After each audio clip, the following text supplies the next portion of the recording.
ಎಲ್ರಿಗೂ ನಮಸ್ಕಾರ. ನಾವು ಹಿಂದಿನ ಅವಧಿಯಲ್ಲಿ ಕೆಸೆಟ್ ಮತ್ತು UGC ನೆಟ್ನ ಸಾಮಾನ್ಯ ಪತ್ರಿಕೆಯಲ್ಲಿ ಬರುವಂಥ ಕಾಂಪ್ರಿಹೆನ್ಷನ್ ಒಂದು ಕಾಂಪೊನೆಂಟನ್ನು, ಒಂದು ಯೂನಿಟನ್ನು ಡಿಸ್ಕಸ್ ಮಾಡ್ತಾ ಇದ್ವಿ.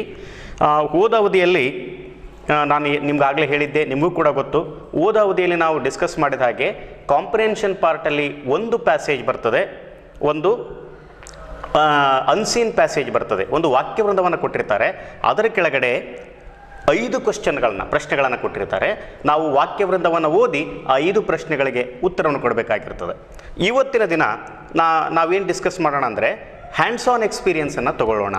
ಹ್ಯಾಂಡ್ಸ್ ಆನ್ ಎಕ್ಸ್ಪೀರಿಯನ್ಸ್ ಅಂದರೆ ಕೆಲವು ಪ್ಯಾಸೇಜ್ಗಳನ್ನು ನಾವು ಡಿಸ್ಕಸ್ ಮಾಡ್ತಾ ನಾವು ಈ ಹಿಂದೆ ಈಗಾಗಲೇ ತಿಳಿದುಕೊಂಡ ಹಾಗೆ ಯಾವ ಸ್ಟ್ರಾಟಜೀಸ್ನ, ಟೆಕ್ನಿಕ್ಸನ್ನು ನಾವು ಎಂಪ್ಲಾಯ್ ಮಾಡ್ಬೋದು ಅನ್ನೋದನ್ನು ಕೂಡ ನೋಡ್ತಾ ಹೋಗೋಣ.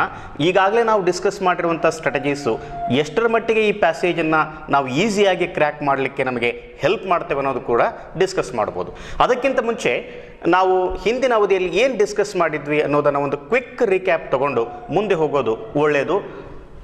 ಹಿಂದಿನ ತರಗತಿಯಲ್ಲಿ ನಾವು ಡಿಸ್ಕಸ್ ಮಾಡಿದ್ವಿ ಸ್ಟ್ರಾಟಜೀಸ್ ಏನು, ಟೆಕ್ನಿಕ್ಸ್ ಏನು, ಒಂದು ಕಾಂಪ್ರಿಹೆನ್ಷನ್ ಪ್ಯಾಸೇಜನ್ನು ಕೊಟ್ಟಾಗ ಯಾವ ಒಂದು ತಂತ್ರಗಳನ್ನು ಅಳವಡಿಸಿಕೊಳ್ಬೇಕು, ಯಾವ ಸ್ಮಾರ್ಟ್ ಟ್ರಿಕ್ಸನ್ನು ಅಳವಡಿಸಿಕೊಂಡ್ರೆ ನಾವು ಪ್ಯಾಸೇಜನ್ನು ಈಸಿಯಾಗಿ ಕ್ರ್ಯಾಕ್ ಮಾಡ್ಬೋದು ಅಂತ ನೋಡಿದ್ವಿ. ಆನಂತರ ಟೈಪ್ಸ್ ಆಫ್ ಪ್ಯಾಸೇಜಸ್ನ್ನು ಕೂಡ ನಾವು ಡಿಸ್ಕಸ್ ಮಾಡಿದ್ವಿ. There are different types of passages and we discussed them. So ಅದು ನಮಗೆ ಹೇಗೆ ಹೆಲ್ಪ್ ಆಗ್ತದೆ ಅಂದರೆ, ಈ ಪ್ಯಾಸೇಜನ್ನು ನೋಡಿದ ಕೂಡಲೇ ಇದು ಯಾವ ರೀತಿಯ ಪ್ಯಾಸೇಜು, ಇದಕ್ಕೆ ನನ್ನ ಅಪ್ರೋಚ್ ಹೇಗಿರಬೇಕು ಅನ್ನೋದು ಕೂಡ ಗೊತ್ತಾಗ್ತದೆ. ಆನಂತರ ಟೈಪ್ಸ್ ಆಫ್ ಕ್ವೆಶ್ಚನ್ಸನ್ನು ನೋಡಿದ್ವಿ, ಅಂದರೆ ಯಾವ ರೀತಿಯ ಪ್ರಶ್ನೆಗಳು ಬರ್ತವೆ, ಇನ್ಫರೆನ್ಷಿಯಲ್ ಕ್ವೆಶ್ಚನ್ಸ್ ಯಾವುವು, ಆಥರ್ಸ್ ಪಾಯಿಂಟ್ ಆಫ್ ವ್ಯೂ ಇರುವಂಥ ಕ್ವೆಶ್ಚನ್ಸ್ ಯಾವುವು, ವೊಕ್ಯಾಬುಲರಿ ಕ್ವೆಶ್ಚನ್ಸ್ ಅಥವಾ ವರ್ಡ್ ಅಟ್ಯಾಕ್ ಕ್ವೆಶ್ಚನ್ಸ್ ಅಂತ ಹೇಳ್ತೀವಿ. ಅವುಗಳನ್ನು ನಾವು ಅಂಥ ಪ್ರಶ್ನೆಗಳನ್ನು ಬಂದಾಗ ನಮ್ಮ ತಂತ್ರ ಏನಾಗಿರಬೇಕು, ಅಂಥ ಪ್ರಶ್ನೆಗಳಿಗೆ ಪ್ಯಾಸೇಜಿನ ಯಾವ ಭಾಗದಲ್ಲಿ ಆನ್ಸರ್ನ ಲೊಕೇಟ್ ಮಾಡಲಿಕ್ಕೆ ಸಾಧ್ಯ ಅಂತ ನಾವು ಡಿಸ್ಕಸ್ ಮಾಡಿದ್ವಿ.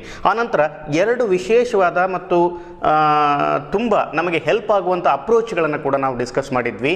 ಒಂದು ಬಾಟಮ್ ಅಪ್ ಅಪ್ರೋಚ್, ಇನ್ನೊಂದು ಟಾಪ್ ಡೌನ್ ಅಪ್ರೋಚ್ ಅಂತ ಹೇಳ್ತೀವಿ. ಓಕೆ, ಬಾಟಮ್ ಅಪ್ ಅಪ್ರೋಚ್ ಅಂದರೆ ನಿಮಗೆ ಗೊತ್ತಿರೋ ಹಾಗೆ ಮೊದಲು ಕ್ವೆಶ್ಚನ್ಸನ್ನು ಓದ್ತೇವೆ. ಕ್ವೆಶ್ಚನ್ಸನ್ನು ಓದಿಕೊಂಡು ಈ ಪ್ಯಾಸೇಜ್ ಯಾವುದ್ರ ಬಗ್ಗೆ ಇದೆ, ಇದರಲ್ಲಿ ಬರುವಂಥ ಕೀ ಟರ್ಮ್ಸ್ ಯಾವುವು, ಅನಂತರ ಕೀ ವರ್ಡ್ಸ್ ಯಾವುವು ಅಂತ ತಿಳ್ಕೊಂಡು ಅನಂತರ ನಾವು ಪ್ಯಾಸೇಜ್ಗೆ ಹೋಗ್ತೇವೆ.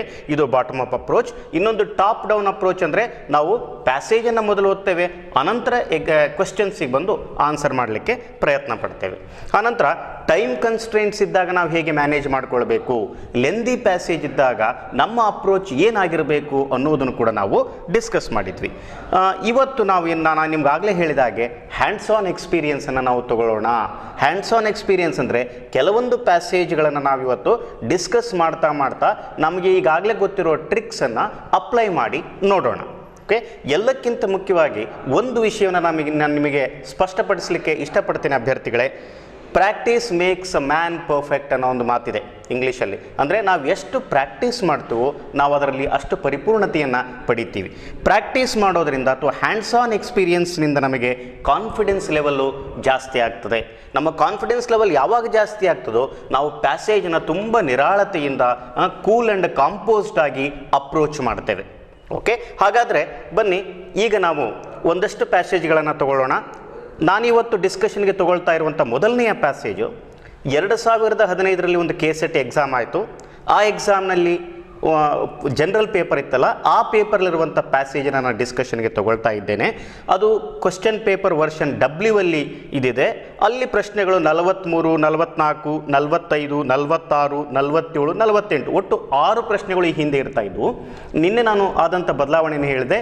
ಕೇವಲ 5 ಪ್ರಶ್ನೆಗಳು ಮಾತ್ರ ಈ ಕಾಂಪ್ರಿಹೆನ್ಷನ್ ಪಾರ್ಟಲ್ಲಿ ಬರ್ತವೆ. ಅಂದರೆ ಒಂದು ಪ್ಯಾಸೇಜನ್ನು ಕೊಟ್ಟು only 5 questions will be set on that. Okay, 5 ಪ್ರಶ್ನೆಗಳಿಗೆ ನಾವು ಉತ್ತರವನ್ನು ಕೊಡಬೇಕಾಗ್ತದೆ. ಸೊ ಹಾಗಾದರೆ ಇಲ್ಲಿ ನಾನು 43, 44, 45, 46, 47, 48 ಏನು ಕ್ವೆಶ್ಚನ್ಸ್ ಏನಿದಾವಲ್ಲ, ನಂಬರ್ ಕ್ವೆಶ್ಚನ್ಸ್ ಇದಾವಲ್ಲ, ಅವನು 1, 2, 3 ಅಂತ ನಾನು ನನ್ನ ಒಂದು ಕನ್ವೀನಿಯನ್ಸ್ಗಾಗಿ ಮತ್ತು ನಿಮ್ಮ ಕನ್ವೀನಿಯನ್ಸ್ಗಾಗಿ ರೀನಂಬರ್ ಮಾಡಿದ್ದೇನೆ. ಆ ರೀತಿ ನಾವು ಡಿಸ್ಕಸ್ ಮಾಡ್ತಾ ಹೋಗೋಣ. ಫಸ್ಟ್ ನಾನು ನಿಮ್ಗಾಗಲೇ ಹೇಳಿದಾಗೆ ಬಾಟಮ್ ಅಪ್ ಅಪ್ರೋಚನ್ನು ನಾವು ಎಂಪ್ಲಾಯ್ ಮಾಡಿಕೊಂಡ್ರೆ ನಮಗೆ ಭಾಳ ಒಳ್ಳೆಯದು ಅಂತ ಹೇಳಿದ್ದೆ. ಅದಕ್ಕಿರುವಂಥ ಕಾರಣಗಳು ಕೂಡ ನಾನು ಆಗಲೇ ಹೇಳಿದ್ದೆ. ಒಂದು quick glimpse of all the questions, ಆ ಒಂದು ಪ್ಯಾಸೇಜ್ ಓದೋಕ್ಕಿಂತ ಮುಂಚೆ ಆ ಪ್ರಶ್ನೆಗಳ ಒಂದು ವೇಗವಾಗಿ ಪ್ರಶ್ನೆಗಳನ್ನು ನೋಡ್ಕೊಂಡು ಬರೋದು, ಇದ್ರ ಮುಖಾಂತರ ನಮಗೆ ಕೀ ಇಶ್ಯೂಸ್ ಗೊತ್ತಾಗ್ತವೆ, ಕೀ ಟರ್ಮ್ಸ್ ಗೊತ್ತಾಗ್ತವೆ, what the passage is about ಅಂತ ಗೊತ್ತಾಗ್ತದೆ, ಅನಂತರ ಟೋನ್ ಆಫ್ ದ ರೈಟರ್ ಕೂಡ ಗೊತ್ತಾಗ್ತದೆ.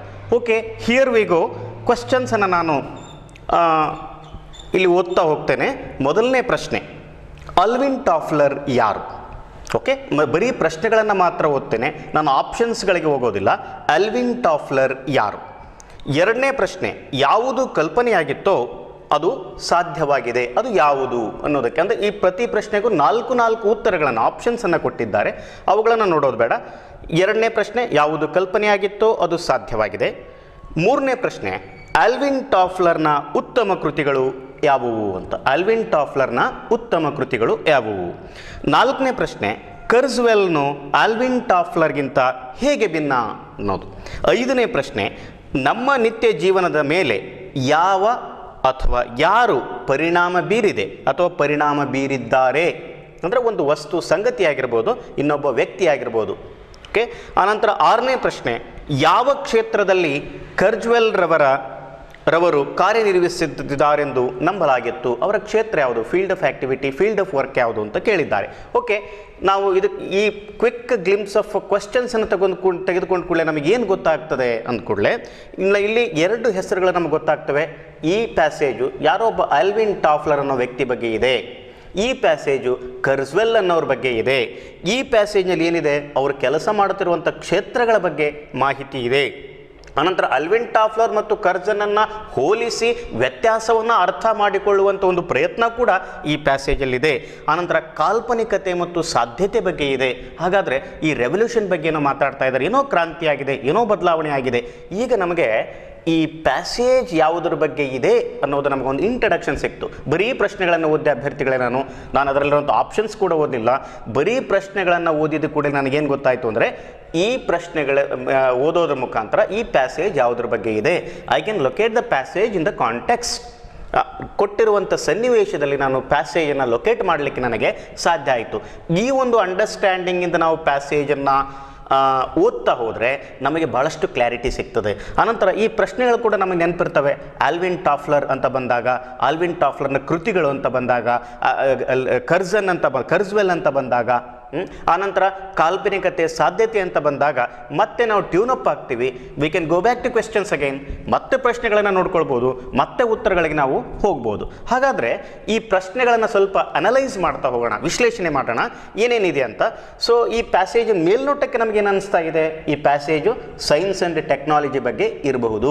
ಕಾಲ್ಪನಿಕತೆ, ಸಾಧ್ಯತೆ, ಆಲ್ವಿನ್ ಟಾಫ್ಲರ್, ಕರ್ಜ್ವೆಲ್. ಕೆಲವೊಬ್ಬರಿಗೆ ಆಲ್ವಿನ್ ಟಾಫ್ಲರ್ ಮತ್ತು ಕರ್ಜ್ವೆಲ್ ಬಗ್ಗೆ ಈಗಾಗಲೇ ಗೊತ್ತಿರ್ಬೋದು, ನೀವೆಲ್ಲೋ ಅವ್ರ ಬಗ್ಗೆ ಓದಿರ್ಬೋದು. ನಾನಾದರೂ ಒಂದು ಕಾಷನನ್ನು ನಿಮಗೆ ಹೇಳಿದ್ದೆ, ನಮಗಿರುವಂಥ ಪ್ರೀವಿಯಸ್ ನಾಲೆಜ್ ಅಥವಾ ಜನರಲ್ ನಾಲೆಜನ್ನು ಯಾವುದೇ ಕಾರಣಕ್ಕೂ ಇಲ್ಲಿ ಉಪಯೋಗಿಸಬಾರದು ಅಂತ. ಯಾಕಂದರೆ ಆಥರು ತನ್ನದೇ ಆದ ವ್ಯೂ ಪಾಯಿಂಟನ್ನು ಪ್ರೆಸೆಂಟ್ ಮಾಡಿರ್ಬೋದು, ತನ್ನದೇ ಆದಂಥ ಸ್ಟ್ಯಾಂಡನ್ನು ಇಲ್ಲಿ ತೆಗೆದುಕೊಂಡಿರ್ಬೋದು. ಆದ್ದರಿಂದ ಅದನ್ನು ಅಪ್ಲೈ ಮಾಡಿ ಪ್ಯಾಸೇಜನ್ನು ಓದೋದು ಅವಶ್ಯಕತೆ ಇಲ್ಲ. ಓಕೆ, ಇದು ವಿಜ್ಞಾನ ಮತ್ತು ತಂತ್ರಜ್ಞಾನಕ್ಕೆ ಸಂಬಂಧಪಟ್ಟ ಪ್ಯಾಸೇಜ್ ಇರಬಹುದು, ಇಲ್ಲದೆ ಕೂಡ ಇರಬಹುದು. ಮೇಲ್ನೋಟಕ್ಕೆ ಇದು ವಿಜ್ಞಾನ ಮತ್ತು ತಂತ್ರಜ್ಞಾನಕ್ಕೆ ಸಂಬಂಧಪಟ್ಟ ಪ್ಯಾಸೇಜ್ ಇರಬಹುದು ಅಂತ ನಮಗೆ ಗೊತ್ತಾಗ್ತಾ ಇದೆ. ಹಾಗಾದರೆ ವಿಶ್ಲೇಷಣೆ ಮಾಡ್ತಾ ಹೋಗೋಣ. ನಾನು ನಿಮ್ಗಾಗಲೇ ಹೇಳಿದೆ, ಅಲ್ವಿನ್ ಟಾಫ್ಲರ್ ಯಾರು? 1ನೇ ಪ್ರಶ್ನೆ. ಈ 1ನೇ ಪ್ರಶ್ನೆ ವಸ್ತುನಿಷ್ಠವಾಗಿದೆ. 1ನೇ ಪ್ರಶ್ನೆ ಅಬ್ಜೆಕ್ಟಿವ್, ಅದು ಫ್ಯಾಕ್ಟ್ ಬೇಸ್ಡ್ ಕ್ವಶನ್ ಇದೆ.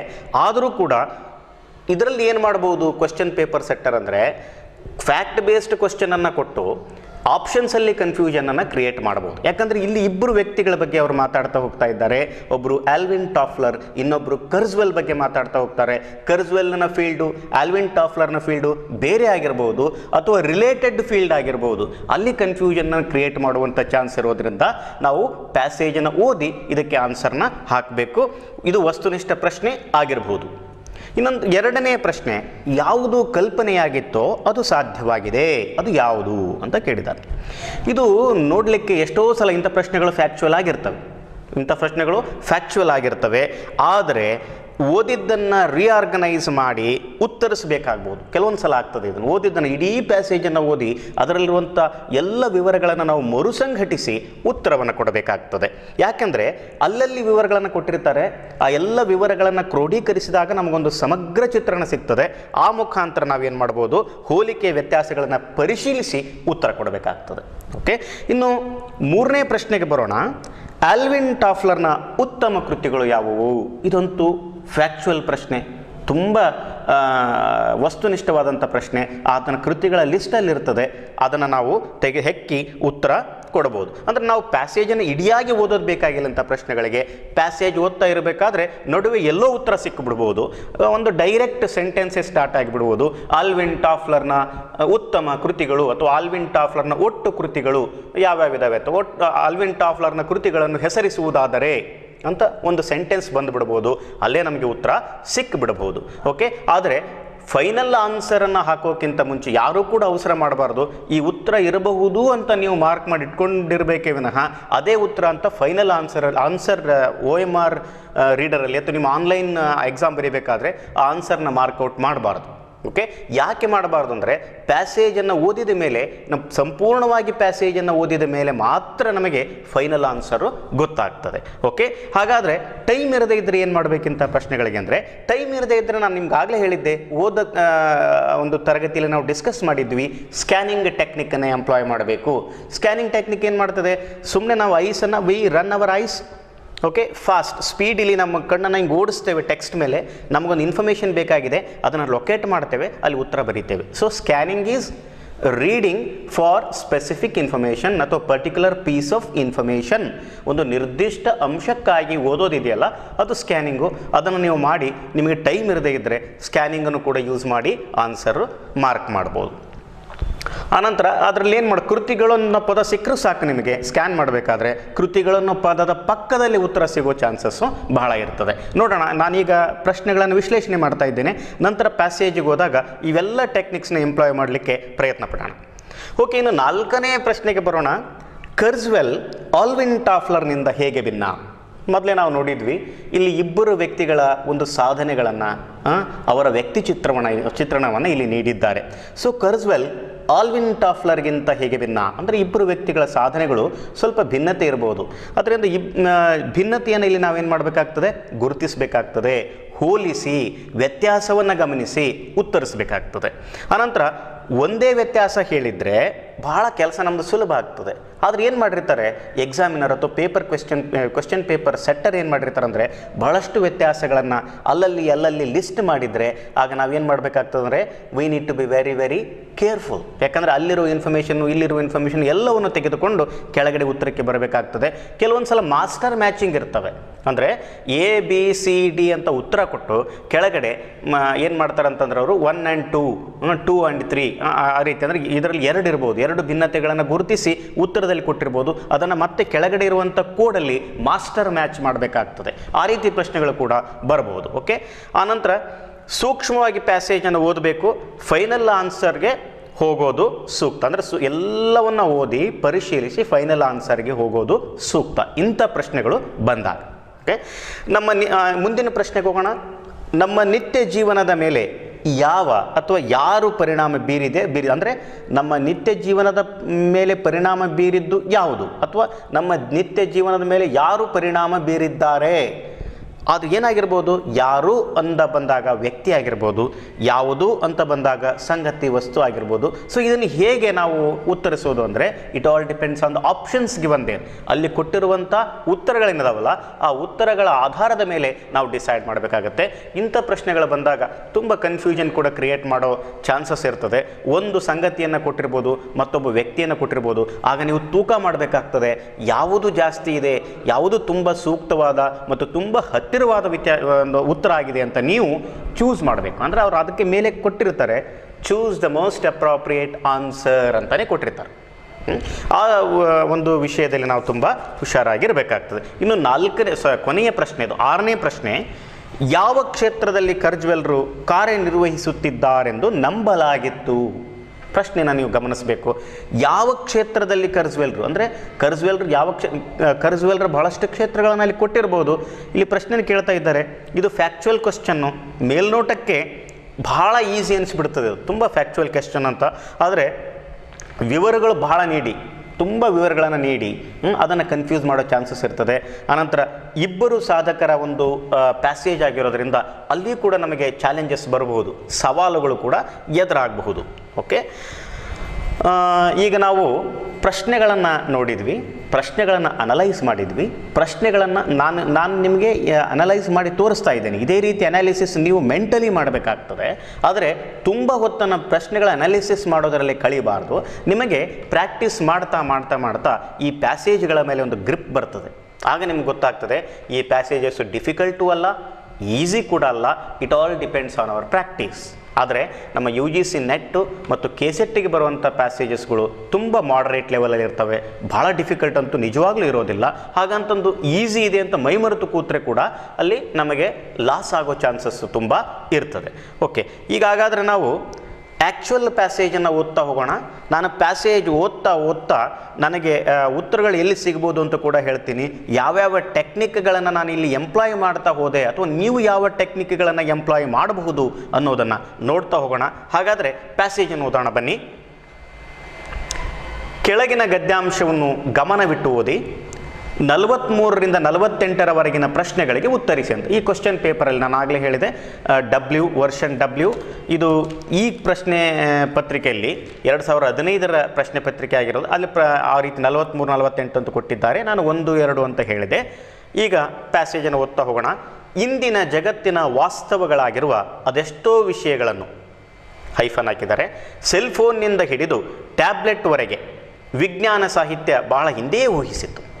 ಚಂದ್ರನ ಮೇಲೆ ನಡೆಯುವ ಕನಸು, ಅಂಗಾಂಗ ಕಸಿ ಮತ್ತು ಬದಲಾವಣೆ, ಅಂತರಿಕ್ಷ ನೆಲೆ ಇತ್ಯಾದಿಗಳು ಒಂದು ಕಾಲಕ್ಕೆ ವಿಜ್ಞಾನ ಸಾಹಿತ್ಯದಲ್ಲಿ ರೋಚಕವಾದ ಕಾಲ್ಪನಿಕ ವಿಷಯಗಳಾಗಿದ್ದರೆ ಇಂದು ಅವು ಇತಿಹಾಸದ ಭಾಗವಾಗಿವೆ. ಕಲ್ಪನೆ ಅನ್ನೋ ಒಂದು ಶಬ್ದ ಬಂತು, ನಮಗಾಗಲೇ ಕೀ ಟರ್ಮ್ ಸಿಕ್ಕಿದೆ, ಕಲ್ಪನೆ ಮತ್ತು ಸಾಧ್ಯತೆ ಅಂತ. ಅದನ್ನು ನೋಡೋಣ. ಈಗ ಆ ಪ್ರಶ್ನೆಗೆ ಹೋಗೋಣ ಡೈರೆಕ್ಟಾಗಿ. ಮತ್ತೆ ನಾವು ಪ್ರಶ್ನೆಗೆ ಹೋಗ್ತಾ ಇದ್ದೇವೆ.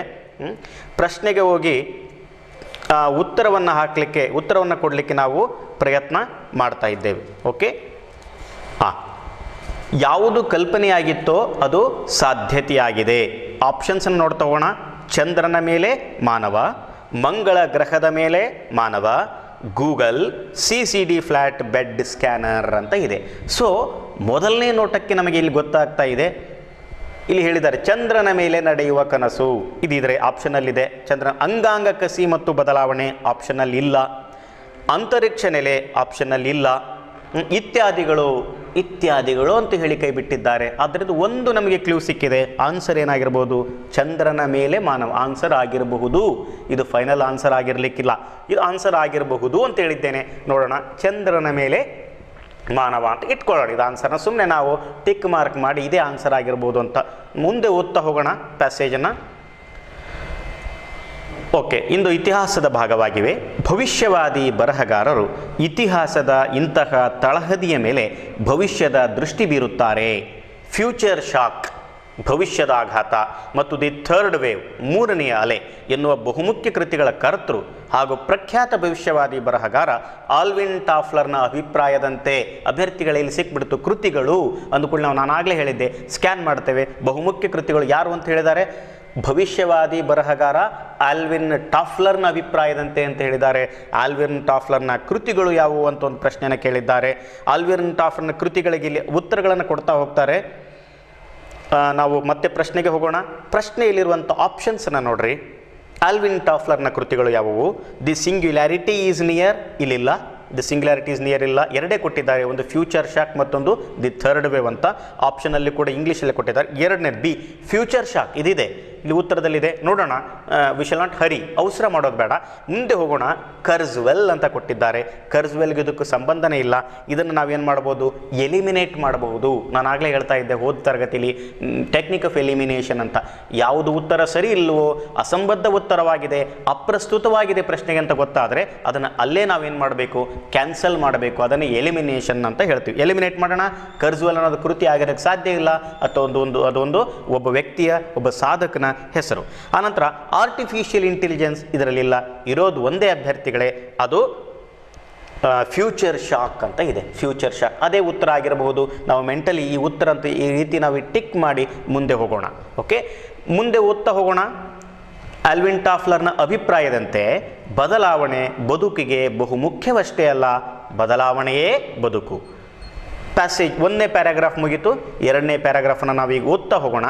ಇಲ್ಲಿ ನನ್ನ ಪ್ರಶ್ನೆ ಎಂದರೆ, ಕರ್ಜ್ವೆಲ್ ಭವಿಷ್ಯವಾದಿಯೇ? ಪ್ರಶ್ನೆಗಳಿದೆ ನೋಡಿ. ಕರ್ಜ್ವೆಲ್ ಯಾರು ಅಂತ ಒಂದು, ಇದು ಟಾಫ್ಲರ್ ಯಾರು ಅಂತ ನಮಗೆ ಪ್ರಶ್ನೆ ಇದೆ. ಈ ಕರ್ಜ್ವೆಲ್ನ ಬಗ್ಗೆ ಇಲ್ಲಿ ಹೇಳ್ತಾ ಹೋಗ್ತಾರೆ, ಕರ್ಜ್ವೆಲ್ ಭವಿಷ್ಯವಾದಿಯೇ ಎಂಬುದು. ವಾಲ್ ಸ್ಟ್ರೀಟ್ ಜರ್ನಲ್ ಆತನನ್ನು ಒಬ್ಬ ಅವಿಶ್ರಾಂತ ಮೇಧಾವಿ ಎಂದು ಕರೆಯುತ್ತದೆ. ಓಕೆ, ನಮಗೆ ಇಲ್ಲಿ ವಿಷಯಗಳು ಸಿಗ್ಬೋದು. ಅಂದರೆ ಕರ್ಜ್ವೆಲ್ ಯಾವ ಒಂದು ಕ್ಷೇತ್ರದಲ್ಲಿ ಕೆಲಸ ಮಾಡಿದರು, ಅವ್ರ ಕ್ಷೇತ್ರ ಯಾವುದು ಅಂತ ಇದೆಯಲ್ಲ, ಅದಕ್ಕೆ ಇಲ್ಲಿ ಉತ್ತರ ಸಿಗ್ಬೋದು. ಸ್ವಲ್ಪ ಸೂಕ್ಷ್ಮವಾಗಿ ಓದ್ತಾ ಹೋಗೋಣ. ನಾನು ಆಗಲೇ ಹೇಳಿದೆ, we should become an active reader. We should actively engage with the ಟೆಕ್ಸ್ಟಿನ ಜೊತೆಗೆ ಆ್ಯಕ್ಟಿವ್ ಆಗಿ ಎಂಗೇಜ್ ಮಾಡಿದಾಗ ನಮಗೆ ಅಲ್ಲಿರುವಂಥ ಪ್ರಶ್ನೆಗಳು, ಅದಕ್ಕೆ ಲಿಂಕು ಮತ್ತು ಇಲ್ಲಿರುವಂಥ ಇನ್ಫಾರ್ಮೇಷನನ್ನು ಒಂದಕ್ಕೊಂದು ಐಡಿಯಾಸ್ನ ಲಿಂಕ್ ಮಾಡಲಿಕ್ಕೆ ಸಹಾಯ ಆಗ್ತದೆ. ವಾಲ್ ಸ್ಟ್ರೀಟ್ ಜರ್ನಲ್ ಆತನನ್ನು ಒಬ್ಬ ಅವಿಶ್ರಾಂತ ಮೇಧಾವಿ ಎಂದು ಕರೆಯುತ್ತದೆ.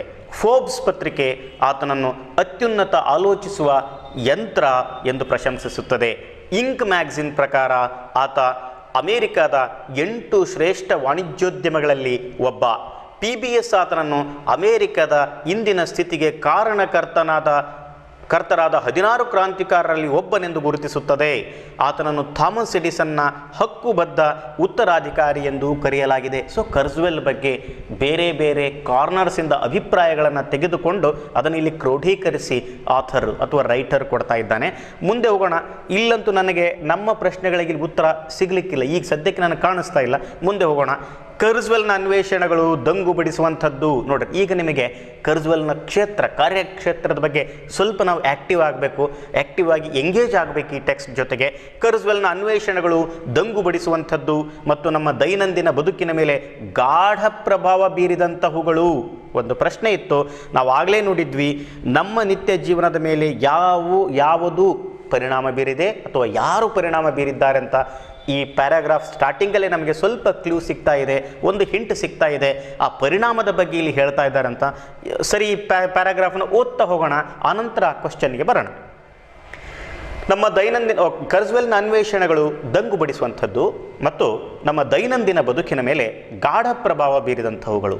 ಸಪಾಟಾದ CCD ಬೆಡ್ ಸ್ಕ್ಯಾನರ್, ಬಹುಭಾಷಾ ಅಕ್ಷರಮಾಲೆ ಗುರುತಿಸುವ ಆಪ್ಟಿಕಲ್ ಯಂತ್ರ, ಕುರುಡರಿಗೆ ಸಹಾಯವಾಗುವಂತಹ ಮುದ್ರಿತ ಬರಹವನ್ನು ಧ್ವನಿಯಾಗಿ ಮಾರ್ಪಡಿಸುವ ಯಂತ್ರ, ಪಠ್ಯವನ್ನು ಧ್ವನಿಸುರುಳಿಯಾಗಿಸುವ ಸಿಂಥಸೈಸರ್, ಗ್ರ್ಯಾಂಡ್ ಪಿಯಾನೋ ಮತ್ತು ಇತರ ಸಂಗೀತ ಉಪಕರಣಗಳ ಸ್ವರಗ್ರಾಹಿ ಸಿಂಥಸೈಸರ್ ಹಾಗೂ ಮೊದಲ ಬಾರಿಗೆ ಮಾರುಕಟ್ಟೆಗೆ ಬಿಡುಗಡೆಗೊಳಿಸಿದ ವಿಪುಲ ಶಬ್ದ ಸಂಪತ್ತಿನ ಧ್ವನಿಸುರುಳಿ ಗುರುತಿಸುವ ಯಂತ್ರ ಇತ್ಯಾದಿಗಳು ಮುಖ್ಯವಾದವುಗಳು. ಇಲ್ಲಿ ಆವಿಷ್ಕಾರಗಳು, ಕರ್ಜ್ವೆಲ್ನ ಅನ್ವೇಷಣೆಗಳನ್ನು ಕೊಡಲಾಗಿದೆ. ಒಂದಲ್ಲ, ಬಹಳಷ್ಟು ಅನ್ವೇಷಣೆಗಳನ್ನು ಕೊಟ್ಟಿದ್ದಾರೆ. ಸರಿ, ನಾವು ಪ್ರಶ್ನೆಗೆ ಹೋಗೋಣ. ಪ್ರಶ್ನೆಗೆ ಹೋದಾಗ ನಮಗೆ ಇದು ಗೊತ್ತಾಗ್ತದೆ ಏನು ಅಂತ. ಕರ್ಜ್ವೆಲ್ ಆಲ್ವಿನ್ ಟಾಫ್ಲರ್ಗಿಂತ ಹೇಗೆ ಭಿನ್ನ ಅಂದಾಗ, ನಿಮ್ಮ ನಿತ್ಯ ಜೀವನದ ಮೇಲೆ ಯಾರು ಪರಿಣಾಮ ಬೀರಿದ್ದಾರೆ ಅಂತ ಏನು ಪ್ರಶ್ನೆ ಇದೆಯಲ್ಲ, ಅಲ್ಲಿ ಆಪ್ಷನ್ಗಳನ್ನು ನೋಡೋಣ. The third wave, Kurzweil. The third wave ಇಲ್ಲಿ ಅದು ಕೃತಿ, ಅದು ಆಲ್ವಿನ್ ಟಾಫ್ಲರ್ನ ಕೃತಿ, ಅದಕ್ಕೂ ಕರ್ಜ್ವೆಲ್ಗೂ ಸಂಬಂಧ ಇಲ್ಲ, ಅದನ್ನು ಎಲಿಮಿನೇಟ್ ಮಾಡಿಬಿಡೋಣ. ಕರ್ಜ್ವೆಲ್ನ ಬಗ್ಗೆ ಹೇಳ್ತಾ ಇದೆ. ಇದು ಸ್ವಲ್ಪ ರಿಲೆವೆಂಟ್ ಆದ ಆನ್ಸರ್ ಇಟ್ಕೊಳ್ಳೋಣ. ಆಲ್ವಿನ್ ಟಾಫ್ಲರ್ ಸಂಬಂಧ ಇಲ್ಲ, ಅವೆರಡನ್ನು ತೆಗೆದಾಕ್ಬಿಡೋಣ. ಎ ಮತ್ತು ಸಿ ಅನ್ನು ನಾವು ಔಟ್ರೈಟ್ಲಿ ಎಲಿಮಿನೇಟ್ ಮಾಡಿದ್ದೇವೆ. ನಂತರ ಸ್ಪೀಚ್ ಸಿಂಥಸೈಸರ್. ಓಕೆ, ಇದರಲ್ಲಿ speech synthesiser one of the inventions of ಕರ್ಜ್ವೆಲ್ನ ಒಂದು ಅನ್ವೇಷಣೆ ಆಗಿದೆ, ಅದೇ ಎಲ್ಲ ಅಲ್ಲ.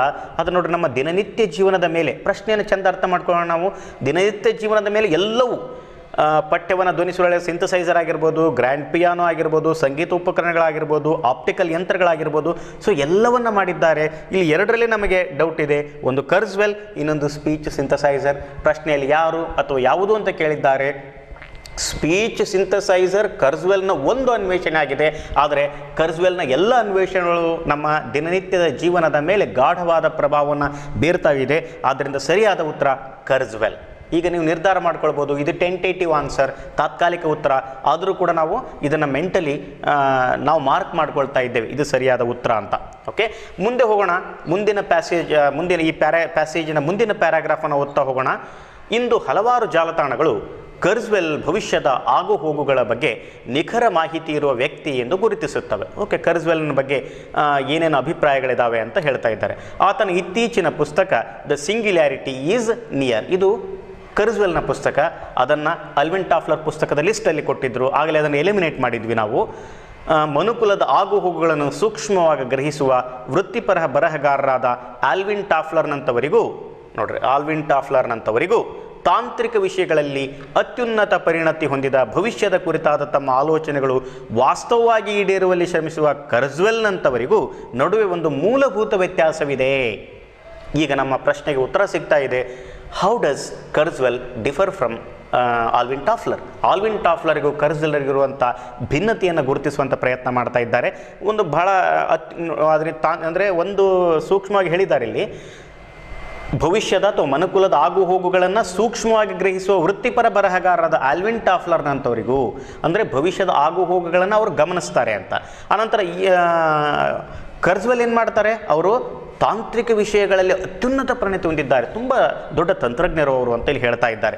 ಮೂಲಭೂತ ವ್ಯತ್ಯಾಸ ಏನಿದೆ ನೋಡ್ರಿ. ಟಾಫ್ಲರ್ ಇತರರ ಅಧ್ಯಯನಗಳು ಹಾಗೂ ಶ್ರೇಷ್ಠ ಚಿಂತಕರ ಸಂಭಾಷಣೆಗಳನ್ನು ಆಧಾರವಾಗಿಟ್ಟುಕೊಂಡು ಸಮಾಜ ಮತ್ತು ತಂತ್ರಜ್ಞಾನ ಸಾಗುವ ಭವಿಷ್ಯದ ಹೆಜ್ಜೆಗಳನ್ನು ಗುರುತಿಸಿದರೆ, ಕರ್ಸ್ವೆಲ್ ತನ್ನ ಆವಿಷ್ಕಾರಗಳ ಬೆಂಬಲದಿಂದ ಗೂಗಲ್ನ ಇಂಜಿನಿಯರಿಂಗ್ ವಿಭಾಗದ ನಿರ್ದೇಶಕನಾಗುವ ಮೂಲಕ ಮನುಷ್ಯರಿಗಿಂತ ಕ್ಷಿಪ್ರವಾಗಿ ಆಲೋಚಿಸುವ ಕಂಪ್ಯೂಟರ್ಗಳ ತಯಾರಿಕೆಯಲ್ಲಿ ಶ್ರಮಿಸುತ್ತಿದ್ದಾನೆ.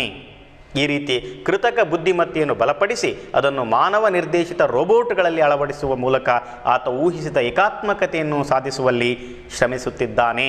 ಇಲ್ಲಿ ನೀವು ಅರ್ಥ ಮಾಡ್ಕೊಳ್ಬೋದು ಅಭ್ಯರ್ಥಿಗಳೇ, ಇಲ್ಲಿ ಕರಾರುವಾಕ್ಕಾಗಿ ಅವರು ಡಿಫ್ರೆನ್ಸನ್ನು ಹೇಳಿದ್ದಾರೆ. ಒಬ್ಬರು ಭವಿಷ್ಯದ ಆಗುಹೋಗುಗಳನ್ನು ಗುರುತಿಸ್ತಾರೆ, ಇನ್ನೊಬ್ಬರು ಭವಿಷ್ಯ ಹೇಗಿರಬೇಕು ಅಂತ ಆಲೋಚಿಸಿ ಅದಕ್ಕೆ ಸಂಬಂಧಪಟ್ಟದ್ದು ಎಲ್ಲವನ್ನು ಅನ್ವೇಷಣೆ ಮಾಡಿ ಅದನ್ನು ವಾಸ್ತವಕ್ಕೆ ತರುವಂಥ ಪ್ರಯತ್ನ ಮಾಡ್ತಾ ಇದ್ದಾರೆ.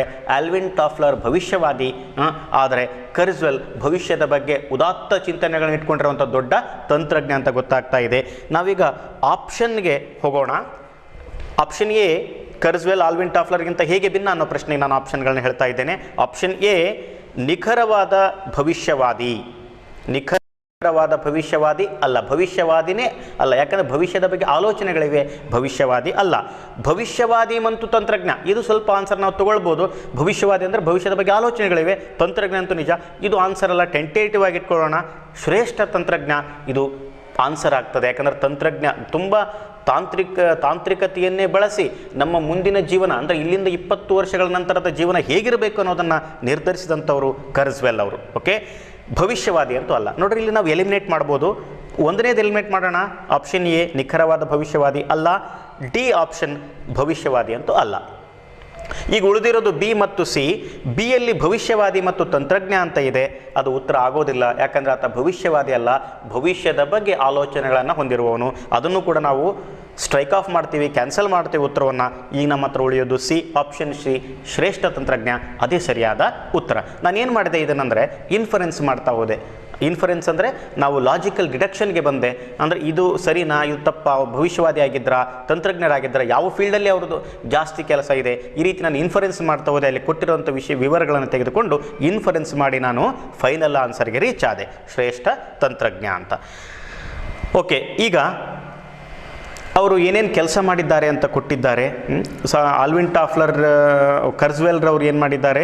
ಓಕೆ, ಕಂಪ್ಯೂಟರ್ಗಳ ತಯಾರಿಕೆಯಲ್ಲಿ ನಿರ್ದೇಶನ, ಮನುಷ್ಯರಿಗಿಂತ ಕ್ಷಿಪ್ರವಾಗಿ ಆಲೋಚಿಸುವ ಕಂಪ್ಯೂಟರ್ಗಳ ತಯಾರಿಕೆಯಲ್ಲಿ ಶ್ರಮಿಸುತ್ತಿದ್ದಾನೆ ಅಂತ ಹೇಳಿದ್ದಾರೆ. ಯಾವ ಕ್ಷೇತ್ರದಲ್ಲಿ, ಮುಂದಿನ ಪ್ರಶ್ನೆ ಇದೆ, ಇಲ್ಲೇ ಅದಕ್ಕೆ ಉತ್ತರ ಸಿಗ್ಬೋದು. ಯಾವ ಕ್ಷೇತ್ರದಲ್ಲಿ ಕರ್ಸ್ವೆಲ್ರು ಕಾರ್ಯನಿರ್ವಹಿಸುತ್ತಿದ್ದಾರೆಂದು ನಂಬಲಾಗಿತ್ತು? ಉತ್ತರ ಉತ್ಕೃಷ್ಟ ಚಿಂತನ ಯಂತ್ರ, ಆಪ್ಷನ್ ಬಿ ಮಾನವತೆ, option C Google, option D ಕೃತಕ ಬುದ್ಧಿ. ಓಕೆ, ಇಲ್ಲಿ ನೋಡಿ ನಿಮಗೆ ಉತ್ತರ ತುಂಬ ಗ್ಲೇರಿಂಗ್ ಆಗಿದೆ. ಉತ್ಕೃಷ್ಟ ಚಿಂತನೆ ಯಂತ್ರ ಅದೊಂದನ್ನೇ ಮಾಡಿಲ್ಲ ಆತ, ಉತ್ಕೃಷ್ಟ ಚಿಂತನೆ ಯಂತ್ರವನ್ನು ಅದೊಂದೇ ಮಾಡಿಲ್ಲ. ಮಾನವತೆ ಬಗ್ಗೆ ಆತ ಮಾತನಾಡಿಲ್ಲ, ಮಾನವ ಕುಲದ ಬಗ್ಗೆ ಆತ ಉದಾತ್ತ ವಿಚಾರಗಳಿದ್ದವು, ಮಾನವತೆ ಬಗ್ಗೆ ಆತ ಮಾತಾಡಿ ಅದನ್ನು ಎಲಿಮಿನೇಟ್ ಮಾಡ್ಬೋದು. ಗೂಗಲ್ ಎಲಿಮಿನೇಟ್ ಮಾಡಿಬಿಡ್ಬೋದು, ಯಾಕಂದರೆ ಗೂಗಲ್ ಕಂಪನಿಯಲ್ಲಿ ಕೆಲಸ ಮಾಡಿದ, ಬಟ್ ಆತ ಆ ಕ್ಷೇತ್ರ ಅಲ್ಲ, ಅದು ಗೂಗಲ್ ಅನ್ನೋದು ಒಂದು ಸ್ಪೇಸ್, ನಾವು ವರ್ಕ್ ಮಾಡುವಂಥ ಒಂದು ಕಂಪನಿ ಪ್ಲೇಸ್ ಆಗಿರೋದ್ರಿಂದ ಅದನ್ನು ತೆಗಿಬಹುದು. ಆನಂತರ ಉತ್ಕೃಷ್ಟ ಚಿಂತನೆ ಯಂತ್ರ ತೆಗಿಬೋದು. ನಮ್ಮ ಹತ್ರ ಉಳಿದು ಕೃತಕ ಬುದ್ಧಿ, ಇಲ್ಲಿ ಕರೆಕ್ಟಾಗಿ ಹೇಳಿದ್ದಾರೆ ಈ ಪ್ಯಾಸೇಜಲ್ಲಿ. ಈ ರೀತಿ ಕೃತಕ ಬುದ್ಧಿಮತ್ತೆಯನ್ನು ಬಲಪಡಿಸಿ ಅದನ್ನು ಮಾನವ ನಿರ್ದೇಶಿತ ರೋಬೋಟ್ಗಳಲ್ಲಿ ಅಳವಡಿಸುವ ಮೂಲಕ ಆತ ಊಹಿಸಿದ ಏಕಾತ್ಮಕತೆಯನ್ನು ಸಾಧಿಸುವಲ್ಲಿ ಶ್ರಮಿಸುತ್ತಿದ್ದಾನೆ. ಅಲ್ಲಿ ಉತ್ತರ ಇದೆ, ಆದ್ದರಿಂದ ಉತ್ತರ ಕೃತಕ ಬುದ್ಧಿ. ಇನ್ನೊಂದು ಪ್ರಶ್ನೆ ಉಳಿತು, ಆಲ್ವಿನ್ ಟಾಫ್ಲರ್ ಯಾರು ಅಂತ. ಆಲ್ವಿನ್ ಟಾಫ್ಲರ್ ಯಾರು? ನಾನು ಯಾಕೆ ಈ ಪ್ರಶ್ನೆಯನ್ನು ಕೊನೆಗೆ ತೆಗೆದುಕೊಳ್ತಾ ಇದ್ದೇನೆ, ಇದು ಒಂದೇ ಪ್ರಶ್ನೆ ಆದರೂ ಕೂಡ ಅಂತಂದರೆ, ಯಾಕಂದರೆ ಇಬ್ಬರ ಬಗ್ಗೆ ಕಂಪೇರ್ ಮಾಡಿ ಕಾಂಟ್ರಾಸ್ಟ್ ಮಾಡಿ ಹೇಳ್ತಿರ್ಬೇಕಾದ್ರೆ, ಆನಂತರ ಭವಿಷ್ಯವಾದಿ ಅಂತ ಒಂದು ಕಡೆ ಬರ್ತದೆ, ಭವಿಷ್ಯವಾದಿ ಬರಹಗಾರ ಅಂತ ಬರ್ತದೆ, ಅದನ್ನು ನೋಡ್ತೋಗೋಣ. ಆಪ್ಷನ್ ಎ ಮೇಧಾವಿ ಅಂತೂ ನಿಜ, ಆದರೆ ಅದು ಸೂಕ್ತವಾದ ಉತ್ತರವೇ ನೋಡೋಣ. ಆಪ್ಷನ್ ಬಿ ಬರಹಗಾರ ಆಗಿದ್ದ, ಆದರೆ ಜನರಲಿ ಎಲ್ಲರೂ ಬರೆಯುವಂಥ ಲೇಖಕ ಆಗಿರಲಿಲ್ಲ ಆತ, ಒಂದು ಸ್ಪೆಸಿಫಿಕ್ ಫೀಲ್ಡಲ್ಲಿ ಬರೀತಾ ಇದ್ದ, ಅದು ಕೂಡ ಉತ್ತರ ಸರಿ, ಆದರೆ ಅತ್ಯಂತ ಸೂಕ್ತವಾದ ಉತ್ತರವನ್ನು ನೋಡೋಣ. ಆನಂತರ ಪರಿವೀಕ್ಷಣಾಕಾರ ಅಂತೂ ಅಲ್ಲ, ಅನಂತರ ಡಿ ಭವಿಷ್ಯವಾದಿ ಅಂತ ಹೇಳಿದ್ದಾರೆ. ಇದರಲ್ಲಿ ಅತ್ಯಂತ, ಈಗ ನಾವು ಪರಿವೀಕ್ಷಣಕಾರ ತೆಗೆದುಬಿಟ್ವಿ, ಮೇಧಾವಿ ಹೌದು, ಬರಹಗಾರ ಕೂಡ ಹೌದು, ಆದರೆ ಭವಿಷ್ಯವಾದಿ ಬರಹಗಾರ ಆಗಿದ್ದ, ಆದ್ದರಿಂದ ಆತ ಮೊದಲು ಭವಿಷ್ಯವಾದಿ ನಂತರ ಬರಹಗಾರ. ಭವಿಷ್ಯವಾದಿ ಆಗಿದ್ದ, ತನ್ನ ಎಲ್ಲರೂ ಹೇಳಿದಂಥ ಅಭಿಪ್ರಾಯಗಳನ್ನು ಸಂಗ್ರಹಿಸಿ ತನ್ನ ಒಪಿನಿಯನ್ನ ಆಮೇಲೆ ಬರೆದಿಟ್ಟನ ವಿನಃ ಆತ ಮುಖ್ಯವಾಗಿ ಭವಿಷ್ಯವಾದಿ ಬರಹಗಾರ ಎರಡನ್ನೂ ತೂಗಿ ನೋಡಿದಾಗ ಆತ ಮೊದಲು ಭವಿಷ್ಯವಾದಿ ನಂತರ ಬರಹಗಾರ. ಆದ್ದರಿಂದ ದ ಮೋಸ್ಟ್ ಅಪ್ರಾಪ್ರಿಯೇಟ್ ಆನ್ಸರ್ ಯಾವುದು? ಭವಿಷ್ಯವಾದಿ ಅಂತ. ಈಗ ಮತ್ತೊಂದು ಸಲ ನಾವೆಲ್ಲ ಪ್ರಶ್ನೆಗಳ ಸರ್ವೆ ಮಾಡಿ ಫೈನಲ್ ಆನ್ಸರ್ನ ಹಾಕೋಣ. ಓಕೆ, ಮೊದಲನೆಯ ಪ್ರಶ್ನೆ ಆಲ್ವಿನ್ ಟಾಫ್ಲರ್ ಯಾರು? ನಮಗೆ ಉತ್ತರ ಸಿಕ್ತು, ಆಲ್ವಿನ್ ಟಾಫ್ಲರ್ ಭವಿಷ್ಯವಾದಿ. Option D is the right answer. ಆನಂತರ ಎರಡನೇ ಪ್ರಶ್ನೆಗೆ ಬರೋಣ. ನಮಗೆ ಅಲ್ಲಿ ಉತ್ತರವ ಸಿಕ್ಕಿತ್ತು, ಮತ್ತು ಯಾವುದೇ ಕನ್ಫ್ಯೂಷನ್ ಇಲ್ಲ, ಪಕ್ಕ ಆನ್ಸರ್ ಹಾಕ್ಬೋದು. ಯಾವುದು ಕಲ್ಪನೆಯಾಗಿತ್ತು ಅದು ಸಾಧ್ಯತೆಯಾಗಿದೆ, ಅದು ಚಂದ್ರನ ಮೇಲೆ ಮಾನವ. ಯಾಕಂದರೆ ಉಳಿದು ಬೇರೆ ಕಡೆ ಬಂದಿದ್ದಾವೆ, ಅದಕ್ಕೆ ಸಂಬಂಧ ಇಲ್ಲ, ಆದ್ದರಿಂದ ನಾವು ಮೊದಲು ನಿರ್ಧಾರ ಮಾಡಿದ ಉತ್ತರವೇ ಸರಿ. ಓಕೆ, ಆನಂತರ ಆಲ್ವಿನ್ ಟಾಫ್ಲರ್ನ ಕೃತಿಗಳ್ಯಾವು? ಆಗಲೇ ನಾವು ಇದಕ್ಕೆ ಆನ್ಸರ್ನ ಡಿಸೈಡ್ ಮಾಡಿದ್ದೇವೆ, ಆಪ್ಷನ್ ಬಿ ಫ್ಯೂಚರ್ ಶಾಕ್. ಆನಂತರ ಕರ್ಜ್ವೆಲ್ ಆಲ್ವಿನ್ ಟಾಫ್ಲರ್ಗಿಂತ ಹೇಗೆ ಭಿನ್ನ? ಅದನ್ನು ಈಗ ತಾನೇ ನಾವು ಡಿಸೈಡ್ ಮಾಡಿದ್ವಿ, ಆಪ್ಷನ್ ಸಿ ಶ್ರೇಷ್ಠ ತಂತ್ರಜ್ಞ. ಆನಂತರ ಕ್ವಶ್ಚನ್ ನಂಬರ್ 5, ನಮ್ಮ ನಿತ್ಯ ಜೀವನದ ಮೇಲೆ ಯಾವುದು ಅಥವಾ ಯಾರು ಪರಿಣಾಮ ಬೀರಿದೆ ಅಂತ ಕೇಳಿದಾಗ ನಾವು ಆಗಲೇ ಅದನ್ನು ಡಿಸೈಡ್ ಮಾಡಿದ್ವಿ, ಇನ್ಫರೆನ್ಸ್ ಮಾಡಿದ್ವಿ, ಕರ್ಜ್ವೆಲ್ ಅಂತ ಆನ್ಸರ್ನ ಫೈನಲ್ ಮಾಡಿದ್ವಿ. ಆನಂತರ ಲಾಸ್ಟ್ ಕ್ವಶ್ಚನ್, ಯಾವ ಕ್ಷೇತ್ರದಲ್ಲಿ ಕರ್ಜ್ವೆಲ್ರು ಕಾರ್ಯನಿರ್ವಹಿಸುತ್ತಿದ್ದಾರೆ? ಅದನ್ನು ಕೂಡ ಆನ್ಸರ್ ನಾವು ಫೈನಲೈಸ್ ಮಾಡಿದ್ವಿ, ಆನ್ಸರ್ ಡಿ, ದಟ್ ಈಸ್ ಕೃತಕ ಬುದ್ಧಿ. ಅಭ್ಯರ್ಥಿಗಳೇ, ಇಲ್ಲಿಗೆ ಈ ಪ್ಯಾಸೇಜನ್ನು ನಾನು ಡಿಸ್ಕಷನನ್ನು ಮುಗಿಸಿದೆ. ಅಂದರೆ ನಾನೇನು ಮಾಡಿದೆ, ನಾನೇನು ಡಿಸ್ಕಸ್ ಮಾಡ್ತಾ ಇದ್ದೆ ಅವೆಲ್ಲ ಅಂಶಗಳನ್ನು ಇಲ್ಲಿ ಹಾಕಿ ನೋಡಿದೆ, ತುಲನೆ ಮಾಡಿ ನಾನು ಸರಿಯಾದ ಉತ್ತರಕ್ಕೆ ಬಂದೆ. ಅವಸರದಲ್ಲಿ ನಾವು ಮಾಡ್ತಾ ಹೋದರೆ ಇನ್ಫರೆನ್ಸ್ ಯೂಸ್ ಮಾಡಿದ್ವಿ, ಇಲ್ಲಿ ನಾವು ಅವಸರದಲ್ಲಿ ನಾವೇನಾದರೂ ಮಾಡಿದರೆ ಇದೆಲ್ಲ ತಪ್ಪಾಗಿ ಹೋಗ್ತಿತ್ತು. ಇನ್ಫರೆನ್ಸನ್ನು ಯೂಸ್ ಮಾಡಿದ್ವಿ, ಮೆಥಡ್ ಆಫ್ ಎಲಿಮಿನೇಷನನ್ನು ಯೂಸ್ ಮಾಡಿದ್ವಿ, ಬಾಟಮ್ ಅಪ್ ಅಪ್ರೋಚನ್ನು ಯೂಸ್ ಮಾಡಿದ್ವಿ. ಆನಂತರ ಇಲ್ಲಿ ಕೊಟ್ಟಿರುವಂಥ ವಿವರಗಳನ್ನು ಮರುಸಂಘಟಿಸಿ ಉತ್ತರಗಳನ್ನು ಕೊಡಲಿಕ್ಕೆ ನಾವಿಲ್ಲಿ ಪ್ರಯತ್ನ ಮಾಡಿದ್ವಿ. ಆನಂತರ ನಾವು ಯಾವತ್ತೂ ನಮ್ಮ ಪ್ರೀವಿಯಸ್ ನಾಲೆಜನ್ನು ಈ ಪ್ಯಾಸೇಜ್ ಕ್ರ್ಯಾಕ್ ಮಾಡಬೇಕಾದ್ರೆ ಉಪಯೋಗಿಸಲಿಲ್ಲ. ಓಕೆ, ಇದು ಒಂದನೆಯ ಪ್ಯಾಸೇಜ್ ನಾನು ಇವತ್ತು ಡಿಸ್ಕಸ್ ಮಾಡಲಿಕ್ಕೆ ತೆಗೆದುಕೊಂಡಿರುವಂಥದ್ದು. ಇನ್ನೊಂದು, ಈ ಕೆಸೆಟ್ ಎಕ್ಸಾಮ್ನಲ್ಲಿ ಬಂದಂಥ ಇಂಗ್ಲೀಷ್ ಪ್ಯಾಸೇಜನ್ನು ಡಿಸ್ಕಸ್ ಮಾಡೋಣ, so that English medium candidates will also get benefited. ಅವರಿಗೂ ಕೂಡ ಅದು ಬೆನಿಫಿಟ್ ಆಗ್ತದೆ. ನಾನೀಗ ಡಿಸ್ಕಸ್ ಮಾಡ್ತಾ ಇರೋದು ಕೆಸೆಟ್ 2017 ಕೆಸೆಟ್ಟಲ್ಲಿ ಬಂದಿರುವಂಥ ಒಂದು ಪ್ಯಾಸೇಜನ್ನು ನಾನೀಗ ಡಿಸ್ಕಸ್ ಮಾಡ್ತಾ ಇದ್ದೇನೆ. ನಾವು ಯಥಾ ರೀತಿ ಬಾಟಮ್ ಅಪ್ ಅಪ್ರೋಚನ್ನು ಫಾಲೋ ಮಾಡೋಣ. We shall go to the questions first. ಮೊದಲು ಪ್ರಶ್ನೆಗಳಿಗೆ ಹೋಗೋಣ, ಪ್ರಶ್ನೆಗಳನ್ನು ಓದ್ತಾ ಉತ್ತರಗಳಿಗೆ ಬರೋಣ.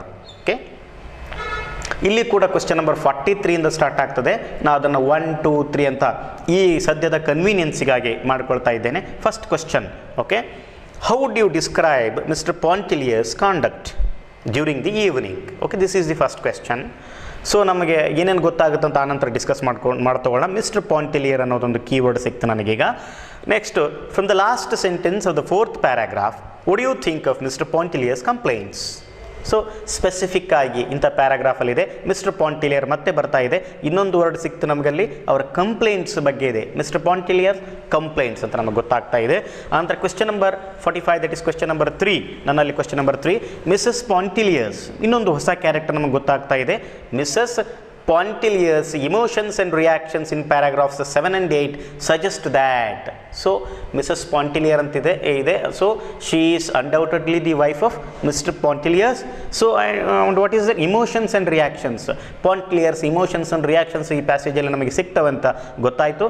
ಅನಂತರ ಕ್ವೆಶ್ಚನ್ ನಂಬರ್ 46, ಅಂದರೆ ನನ್ನಲ್ಲಿ question number 40 and question number 4. Okay, the passage shows Mr. Pontilier as happiest when he. So Mr. Pontilier ಯಾವಾಗ ಹ್ಯಾಪಿ ಆಗಿರ್ತಾರೆ ಅನ್ನೋ ಪಾಯಿಂಟನ್ನು ಕೂಡ ನಾವು ಪ್ಯಾಸೇಜ್ ಓದಬೇಕಾದ್ರೆ ಕ್ಯಾಚ್ ಮಾಡ್ಕೊಳ್ಬೇಕು. ಇನ್ನು 47, question number 47, what is the idea? 47 ಅಂದರೆ ನನ್ನಲ್ಲಿ question number 5. What is the idea communicated through the last sentence of the 8th paragraph? 8ನೇ ಪ್ಯಾರಾಗ್ರಾಫ್ನ ಕೊನೆಗೆ ಯಾವ ಐಡಿಯಾನ ಕನ್ವೆ ಮಾಡಲಾಗಿದೆ ಅಂತ ಹೇಳಿದ್ದಾರೆ. ಆ ಪ್ಯಾರಾಗ್ರಾಫ್ನ ಓದಿದಾಗ ನಮಗೆ ಅದೇನು ಅಂತ ಗೊತ್ತಾಗ್ತದೆ. ಇನ್ನು ಕ್ವೆಶ್ಚನ್ ನಂಬರ್ 48, ನನ್ನಲ್ಲಿ question number 6. Okay, what justification is given in the passage for Mr Pontellier's inability to look after children? Okay, ಆತನಿಗೆ ಮಕ್ಕಳಿದಾವೆ ಅಂತ ಗೊತ್ತಾಯ್ತು ನಮಗೆ. ಮಿಸ್ಟರ್ ಆ್ಯಂಡ್ ಮಿಸಸ್ ಪಾಂಟಿಲಿಯರ್ಸ್ಗೆ ಮಕ್ಕಳಿದ್ದಾವೆ and they want to take care of their children. ಅವ್ರಿಗೆ inability ಇದೆ, ಆಗ್ತಾ ಇಲ್ಲ ಮಿಸ್ಟರ್ ಪಾಂಟಿಲಿಯರ್ಗೆ ಅಂತ ಗೊತ್ತಾಯ್ತು. ಇಷ್ಟು ವಿಷಯಗಳನ್ನು, ಕೀವರ್ಡ್ಸ್, ಐಡಿಯಾಸ್ ನಮಗೆ ಸಿಕ್ವು. ಓಕೆ, ಆನಂತರ ಇವ್ರ ಕಾಂಡಕ್ಟ್, ಬಿಹೇವಿಯರ್ ಬಗ್ಗೆ ತುಂಬ ಬೆಳಕು ಚೆಲ್ಲುವಂಥ ಪ್ರಯತ್ನವನ್ನು ರೈಟರ್ ಮಾಡ್ತಾ ಇದ್ದಾನೆ ಅಂತ ನಮಗೆ ಗೊತ್ತಾಯಿತು. ಸೊ ಇದು ಎಂಥ ಪ್ಯಾಸೇಜು? ನಮಗೆ ಒಂದೇ ಕ್ಷಣಕ್ಕೆ ಗೊತ್ತಾಗ್ತದೆ this is A narrative passage. ಯಾಕಂದರೆ ಇಬ್ಬರ ಬಗ್ಗೆ ಅವರು ಹೇಳ್ತಾ ಹೋಗ್ತಾ ಇದ್ದಾರೆ. ಇನ್ನು ಪ್ಯಾಸೇಜ್ ಹೋದ್ಮೇಲೆ ನಮ್ಗೆ ಇನ್ನೂ ಪಕ್ಕ ಆಗ್ತದೆ, ಕನ್ಫರ್ಮ್ ಆಗ್ತದೆ what type of passage is this ಅಂತ ನಮಗೆ ಗೊತ್ತಾಗ್ತದೆ. ಸೊ ಇದು ಯಾವ್ದು ಪ್ಯಾಸೇಜು? Narrative passage. ಯಾಕಂದರೆ ಈವೆಂಟ್ಸ್ ಇದ್ದಾವೆ, ಅಲ್ಲಿ ಕ್ಯಾರೆಕ್ಟರ್ಸ್ ಇದ್ದಾವೆ, ಜೊತೆಗೆ ಇನ್ಸಿಡೆಂಟ್ಸ್ ಇದ್ದಾವೆ, ಫೀಲಿಂಗ್ಸ್ ಆ್ಯಂಡ್ ಎಮೋಷನ್ಸ್ನ ಹೇಳ್ತಾ ಇದ್ದಾರೆ, ಕಾಂಡಕ್ಟ್ ಮತ್ತು ಬಿಹೇವಿಯರ್ ಬಗ್ಗೆ ಇಲ್ಲಿ ಮಾತಾಡ್ತಾ ಇದ್ದಾರೆ. So we shall read the actual passage. ನಾವು ಈಗ ಪ್ಯಾಸೇಜನ್ನು ನಾವು ಓದ್ತಾ ಹೋಗೋಣ. ಆ್ಯಕ್ಚುಯಲ್ ಪ್ಯಾಸೇಜನ್ನು ಓದಿದರೆ ನಮಗೆ ಈ ಪ್ರಶ್ನೆಗಳ ಜೊತೆಗೆ ಲಿಂಕ್ ಮಾಡಿ ಅದನ್ನು ಇಲ್ಲಿ ಉತ್ತರಗಳನ್ನು ತೆಗೆದುಕೊಳ್ಳಲಿಕ್ಕೆ ಅನುಕೂಲ ಆಗ್ತದೆ. Okay, here we shall go. ನಾನು ಪ್ಯಾಸೇಜನ್ನು ಓದ್ತಾ ಹೋಗ್ತೀನಿ. Let us become active readers, let us actively engage with the text and will be able to will be in a better position to find out or identify the right answer and we'll be able to crack the passage successfully. Okay, here we go. Okay, I'll read the passage for you and it is seen here. It was 11 o'clock when Mr. Pontilier returned from his night out. Okay, so night out ಅಂದರೆ so ರಾತ್ರಿ ವಾಪಸ್ ಬಂದರು. So this is about evening. First ಕ್ವೆಶ್ಚನ್ನೇ ಇದೆ ನಮ್ಮಲ್ಲಿ, ಅದೇನು ಅವ್ರ ಈವ್ನಿಂಗಲ್ಲಿ ಅವರ ಒಂದು ಕಾಂಡಕ್ಟ್ ಬಗ್ಗೆ ನೀವು ಏನು ಹೇಳ್ತೀರಿ? How do you describe Mr Pontellier's conduct during the evening ಅಂತ ಒಂದು ಪ್ರಶ್ನೆಯನ್ನು ಕೇಳಿದ್ದಾರೆ. ಓಕೆ, ಈ ಪ್ಯಾಸೇಜಲ್ಲಿ ಇನ್ನೊಂದು ನೀವು ಗಮನಿಸಬಹುದು, ಪ್ಯಾರಾಗ್ರಾಫ್ಗಳನ್ನು ಒಟ್ಟು 9 ಪ್ಯಾರಾಗ್ರಾಫ್ಸ್ ಇದ್ದಾವೆ. ಈ ಪ್ಯಾಸೇಜಲ್ಲಿ 9 ಪ್ಯಾರಾಗ್ರಾಫ್ಸ್ ಇದ್ದಾವೆ. ಪರ್ಟಿಕ್ಯುಲರ್ ಪ್ಯಾರಾಗ್ರಾಫ್ಸ್ಗಳನ್ನು ಕೋಟ್ ಮಾಡಿ, ಸೈಟ್ ಮಾಡಿ, ಅಲ್ಲಿಂದಲೇ ಉತ್ತರಗಳನ್ನು ಹುಡುಕಲಿಕ್ಕೆ ಇನ್ಸ್ಟ್ರಕ್ಷನ್ ಕೊಟ್ಟಿದ್ದಾರೆ ಕ್ವಶನ್ಸಲ್ಲಿ. ಅದು ಒಂದು ವಿಶಿಷ್ಟವಾದಂಥ ಒಂದು ಮೆಥಡ್. ಅಂದರೆ ನಮಗೆ ಆನ್ಸರ್ ಹುಡುಕಲಿಕ್ಕೆ ಅಲ್ಲಿಂದ ಹೇಳೋದು. ಎಷ್ಟೋ ಸಲ ಅಲ್ಲಿಂದ ಆನ್ಸರ್ ಹುಡುಕಲಿಕ್ಕೆ ಹೋದಾಗ ನಮಗೆ ಕನ್ಫ್ಯೂಷನ್ನು ಆಗೋ ಚಾನ್ಸಸ್ ಇರ್ತದೆ. ಯಾಕಂದರೆ ಅದರ ವಿವರಗಳನ್ನು ಬೇರೆ ಕಡೆ ಕೂಡ ರೈಟರ್ ಹರಡಿಬಿಟ್ಟಿರೋದ್ರಿಂದ ಆ ಸಮಸ್ಯೆಗಳು ಎದುರಾಗಬಹುದು. ಸೊ ಭಾಳಷ್ಟುಗಳನ್ನು ಪ್ರಶ್ನೆಗಳು 6 ಇದ್ದಾವೆ. ಅದರಲ್ಲಿ 3 ಪ್ರಶ್ನೆಗಳು ಪರ್ಟಿಕ್ಯುಲರ್ ಪ್ಯಾಸೇಜಿಂದ ಹುಡುಕ್ರಿ, ಪ್ಯಾರಾಗ್ರಾಫಿಂದ ಹುಡುಕ್ರಿ, ಅಲ್ಲೇ ಅದಕ್ಕೆ ಆನ್ಸರ್ ಇದೆ, ಅದರಿಂದ ನಿಮಗೇನು ಅನಿಸುತ್ತೆ ಅನ್ನುವಂಥ ಪ್ರಶ್ನೆಗಳನ್ನು ಕೇಳಿದ್ದಾರೆ.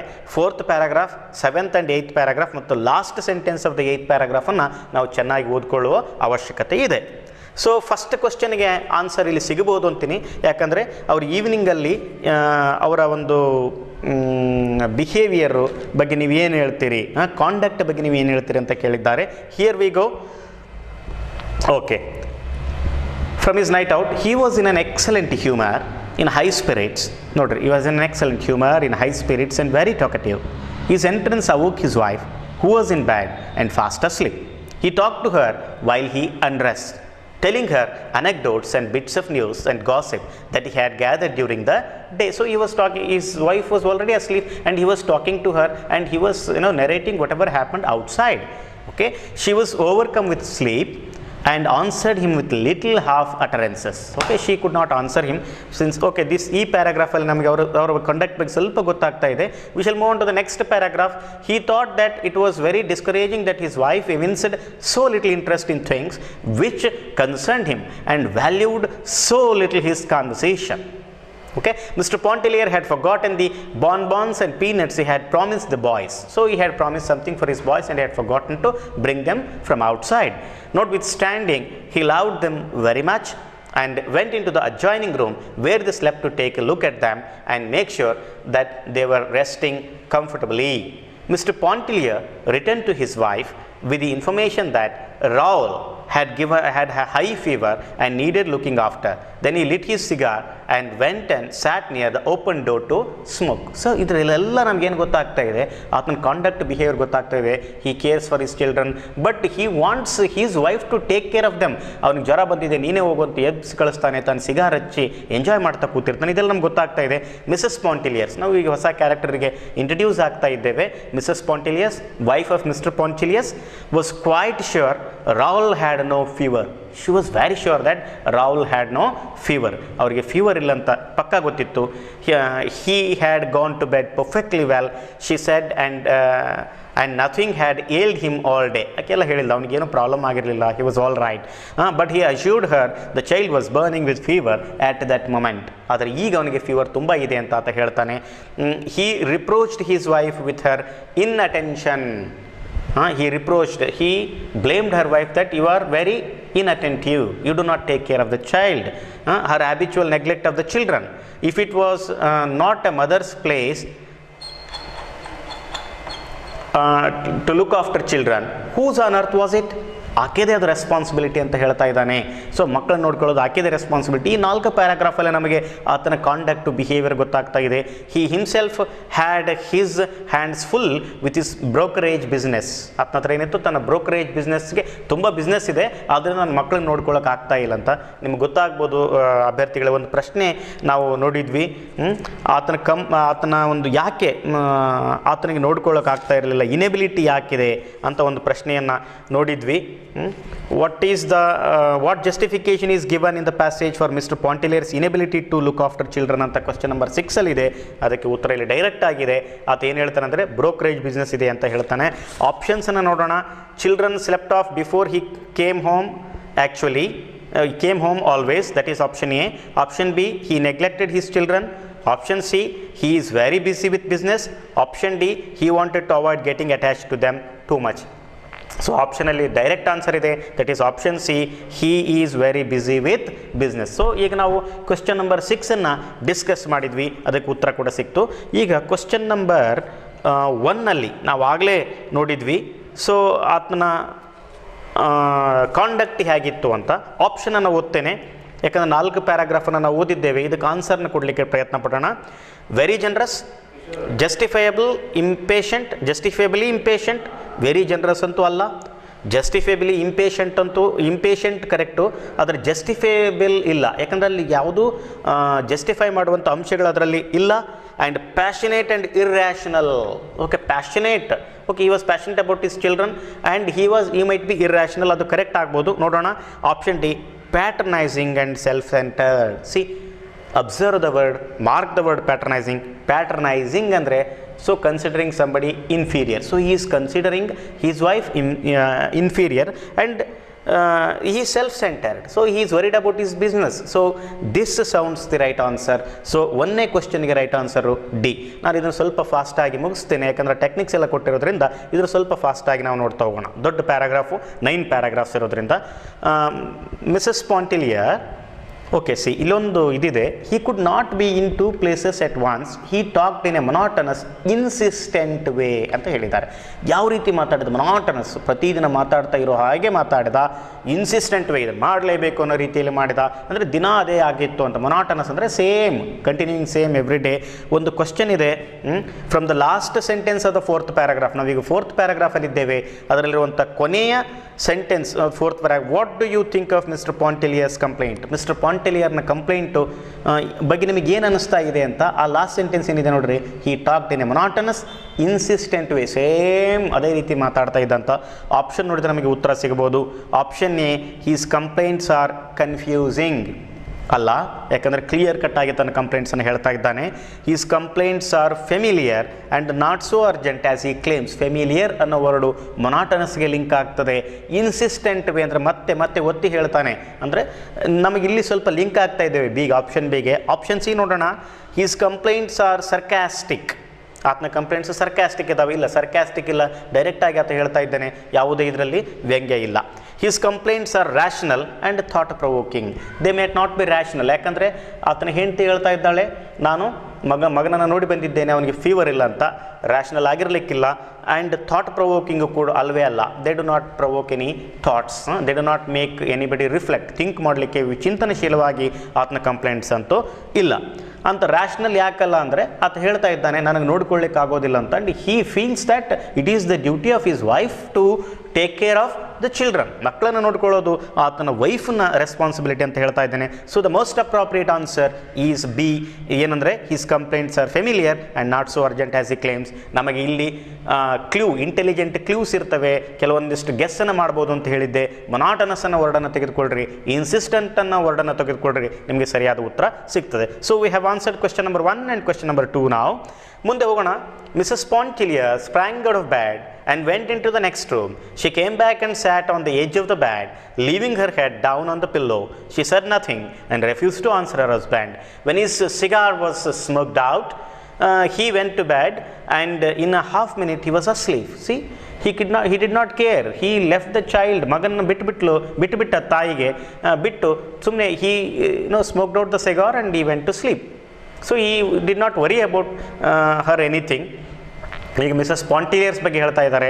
Mrs Pontellier's was by that time thoroughly awake. So okay, she was completely awake. She began to cry a little and wiped her eyes on the sleeve of her night gown. See, ಇಲ್ಲಿ ನಮ್ಮ ಕ್ವಶನಲ್ಲಿ ಅವ್ರು ಹೇಳ್ತಾ ಇದ್ದಾರೆ, ಆಕೆಯ ಫೀಲಿಂಗ್ಸನ್ನು ನಾವು ಅರ್ಥ ಮಾಡ್ಕೊಳ್ಳೋಕೆ try ಮಾಡಬೇಕು. ಶಿ ಸ್ಟಾರ್ಟೆಡ್ ಕ್ರೈಯಿಂಗ್, ಆಕೆ ಹೇಳಲಿಕ್ಕೆ ಶುರು ಮಾಡಿದ್ಲು. Okay, she sat down in the wicker chair and began to rock gently to and fro. It was then past midnight. The collages were all dark.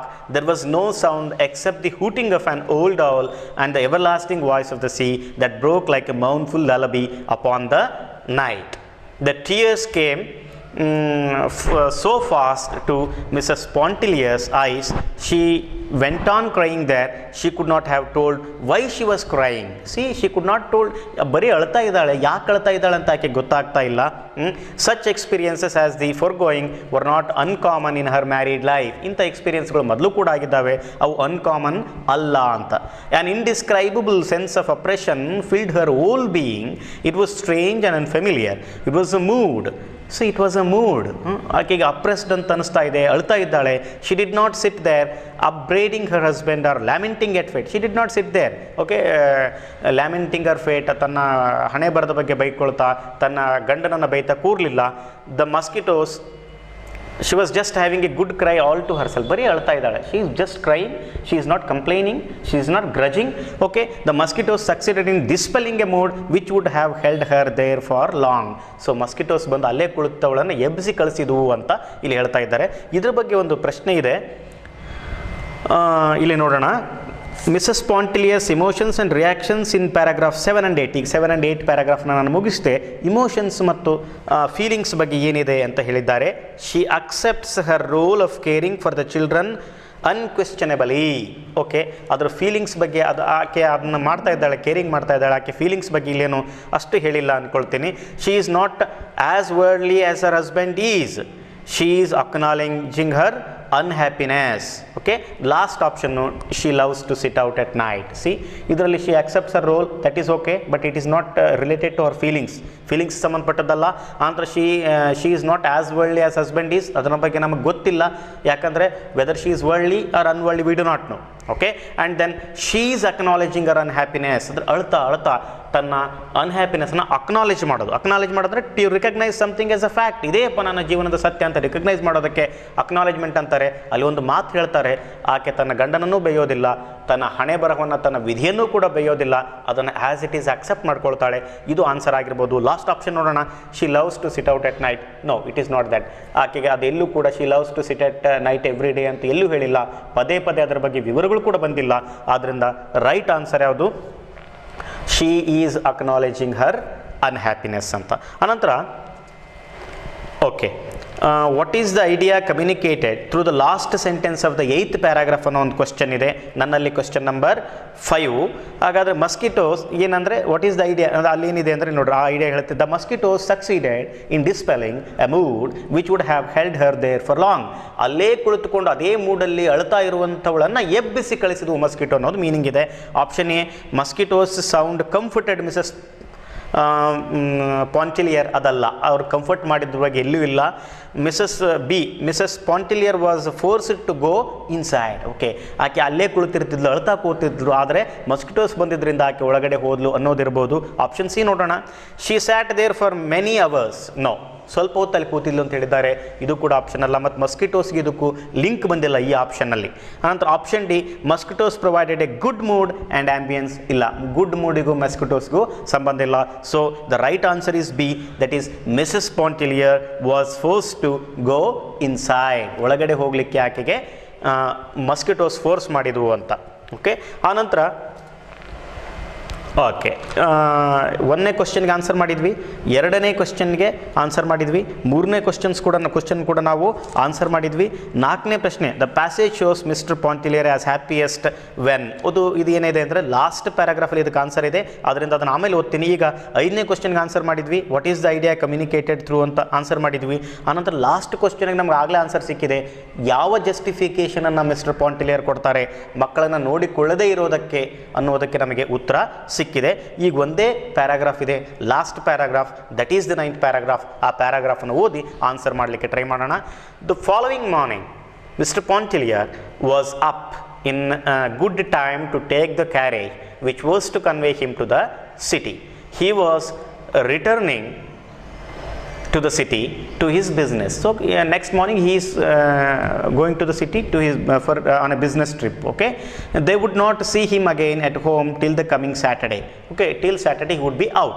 He was eager to go as he looked forward to a lively week in the financial center. He was eager to go. ಈ ಒಂದು keyword ಅನ್ನು catch hold ಮಾಡ್ರಿ, ಇಲ್ಲಿ ನಿಮಗೆ ಆ ಕ್ವಶನ್ಗೆ answer ಇದೆ. So okay, you just ಇದನ್ನು ನೀವು ಅಬ್ಸರ್ವ್ ಮಾಡ್ತಾ ಹೋಗ್ರಿ. He was very eager to go. ಅವ್ನಿಗೆ ಯಾವುದು ಅವನಿಗೆ ಸಂತೋಷಪಡಿಸುತ್ತೆ, ವಾಟ್ ಮೇಕ್ಸ್ ಹಿಮ್ ಹ್ಯಾಪಿ ಅನ್ನುವಂಥ ಕ್ವಶನ್ ಇದೆ.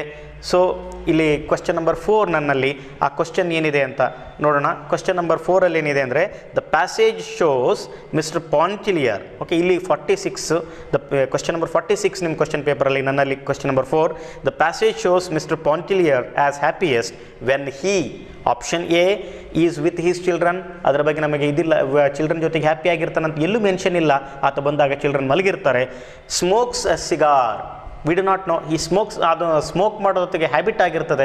Weather he gets happiness or not, we do not know. And reproaches his wife, when he scolds his wife, he is happy. Is it revealed in the passage? Has it been made clear anywhere in the passage? No, ಅದು ಕೂಡ answer ಅಲ್ಲ. Is away from home or is about to leave home. ನೋಡ್ರಿ, next morning he was very happy and he was eager to go out on a business trip. So this is the right answer. Option D is the right answer. So we could answer all the questions. ಎಲ್ಲ ಪ್ರಶ್ನೆಗಳಿಗೆ ನಾವು ಉತ್ತರ ಕೊಡ್ತಾ ಹೋದ್ವಿ. ಇದು narrative passage, ತುಂಬ ಅಲ್ಲಲ್ಲಿ ವಿವರಗಳನ್ನು ಹರಡಿರೋದ್ರಿಂದ ಸ್ವಲ್ಪ ಏನಾಗಿದೆ ಅಂದರೆ ನಾವು ಎಲ್ಲವನ್ನೂ ರೀಆರ್ಗನೈಸ್ ಮಾಡ್ತಾ ಹೋಗಬೇಕಾಗುತ್ತೆ. 1ನೇ ಪ್ಯಾರಾಗ್ರಾಫನ್ನು ಓದ್ತೇವೆ, ಆಮೇಲೆ ಇಲ್ಲಿ ಪ್ಯಾರಾಗ್ರಾಫ್ಗಳನ್ನು ಕೂಡ ಅವ್ರು ಹೇಳಿದ್ದಾರೆ. Find the answer from this paragraph, ಅಥವಾ ಈ ಪ್ಯಾರಾಗ್ರಾಫಲ್ಲಿರುವ ಲಾಸ್ಟ್ ಸೆಂಟೆನ್ಸಿಂದ ನಿಮಗೇನು ಅನ್ನಿಸ್ತದೆ, ಅಥವಾ 7th and 8th ಪ್ಯಾರಾಗ್ರಾಫಲ್ಲಿರುವಂಥ ಇಮೋಷನ್ಸ್ ಇಲ್ಲಿ ಸ್ವಲ್ಪ ಹುಷಾರಾಗಿರೋ. ಬೇರೆ ಕಡೆ ಕೂಡ ಇಮೋಷನ್ಸ್ ಬಂದಿರ್ಬೋದು, ಆದರೆ ರೈಟರ್ ಏನು ಕೇಳ್ತಾ ಇದ್ದಾನೆ, 7th and 8th ಪ್ಯಾರಾಗ್ರಾಫಲ್ಲಿ ಯಾವ ಇಮೋಷನ್ ಇದೆ, ಯಾವ ಮೂಡ್ ಇದೆ. ಯಾಕಂದರೆ ಮೂಡ್ ಶಿಫ್ಟ್ ಆಗಿರ್ಬೋದು ನೆಕ್ಸ್ಟ್ ಪ್ಯಾರಾಗ್ರಾಫಲ್ಲಿ, ಅದು ಇಲ್ಲಿ ಆಗಿಲ್ಲ, ನಮ್ಮ ಪ್ಯಾಸೇಜಲ್ಲಿ ಆಗಿಲ್ಲ, ಬೇರೆ ಪ್ಯಾಸೇಜ್ಗಳಲ್ಲಿ ಆ ರೀತಿ ಇರಬಹುದು. ಈ ರೀತಿ ನಾವೇನು ಮಾಡ್ಬೋದು ಅಂದರೆ ಬೇರೆ ಬೇರೆ ಟೆಕ್ನಿಕ್ಸು, ಸ್ಟ್ರಾಟಜೀಸನ್ನು ಎಂಪ್ಲಾಯ್ ಮಾಡಿ ಎಲ್ಲ ಪ್ರಶ್ನೆಗಳಿಗೂ 5ಕ್ಕೆ 5 ಪ್ರಶ್ನೆಗಳಿಗೂ ಕೂಡ ಕರಾರುವಕ್ಕಾಗಿ ಅಂದರೆ ಅಕ್ಯುರೇಟ್ ಆಗಿ ಅಪ್ರೋಪ್ರಿಯೇಟ್ ಆಗಿ ಎಲ್ಲ ಉತ್ತರಗಳನ್ನು ಹಾಕ್ಬೋದು. ಇದಕ್ಕೆ ಮುಖ್ಯವಾಗಿ ನಾವು ದ ಸ್ಪೇಸ್ ಆಫ್ ಕಾನ್ಫಿಡೆನ್ಸ್ ಇದೆಯಲ್ಲ, ಕಾನ್ಫಿಡೆನ್ಸಿಂದ ನಾವು ಆಪರೇಟ್ ಆಗಬೇಕು, ಫಿಯರ್ಲೆಸ್ನೆಸ್ ನಮಗೆ ಇರಬೇಕು. ಆನಂತರ ಭಾಳಷ್ಟು ಪ್ರಾಕ್ಟೀಸ್ ಮಾಡಿದಾಗ ನಮಗೆ ಈ ರೀಡಿಂಗ್ ಕಾಂಪ್ರಿಹೆನ್ಷನ್ ಪ್ಯಾಸೇಜಸ್ನ ಕ್ರ್ಯಾಕ್ ಮಾಡೋದು ವಿಷಯನೇ ಅಲ್ಲ. I hope you have enjoyed the session. All the very best. Thank you. ಇಲ್ಲಿಯವರೆಗೆ ಉಪನ್ಯಾಸ ನೀಡಿದ ಶ್ರೀ ಚನ್ನಬಸವ ಆಸ್ಪರಿ ಅವರಿಗೆ ವಂದನೆಗಳು. ಮತ್ತೊಂದು ಉಪನ್ಯಾಸದೊಂದಿಗೆ ಮತ್ತೆ ಭೇಟಿ ಮಾಡೋಣ. ನಮಸ್ಕಾರ.